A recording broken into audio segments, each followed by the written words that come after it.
Congress party నుంచి సస్పెన్షన్కు గురైన MLC Teenmaar Mallanna BRS party ముఖ్య నేతలు హరీష్, కేటీఆర్లతో సమావేశం అయ్యారు. బీసీ బిల్లు అంశంపై చర్చించినట్లుగా తెలుస్తోంది.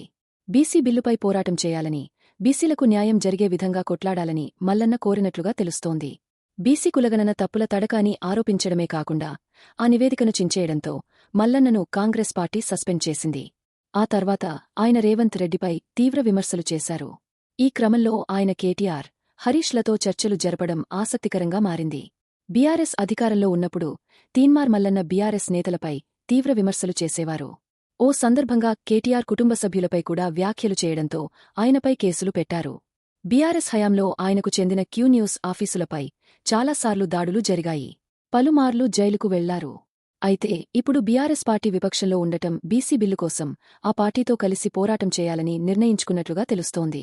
అసెంబ్లీలో మంత్రి పొన్నం ప్రభాకర్ బీసీ రిజర్వేషన్ల బిల్లును ప్రవేశపెట్టారు.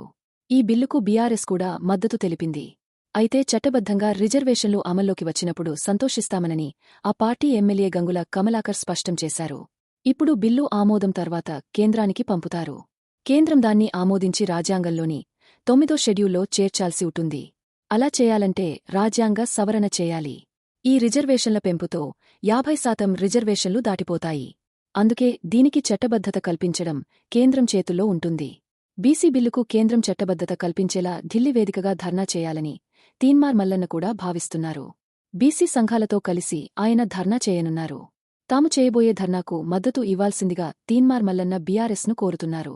కేటీఆర్, హరీష్ రావులు ఈ అంశంపై తీన్మార్ మల్లన్నకు ఇంకా ఏమీ చెప్పలేదని తెలుస్తోంది. తీన్మార్ మల్లన్న బీసీల మద్దతుగా తాను ముఖ్యమంత్రి అవ్వాలని లక్ష్యంగా పెట్టుకున్నారు. కాంగ్రెస్ పార్టీ సస్పెండ్ చేయడంతో ఆయన ఏ రాజకీయ పార్టీలో చేరుతారా అన్న చర్చ జరుగుతోంది. అయితే తాను ఏ రాజకీయ పార్టీలో చేరుతానన్నది ఆయన చెప్పలేదు. ఆయన సొంత పార్టీ పెట్టుకునే అవకాశాలు ఉన్నాయని చెబుతున్నారు. ఈ క్రమంలో ఆయన ధర్నాకు మద్దతు బీఆర్ఎస్ ఇస్తుందా లేదా అన్నది సందేహంగా మారింది. తాజా సమాచారం కోసం లైక్ చేయండి. ఛానల్ను సబ్స్క్రైబ్ చేయండి.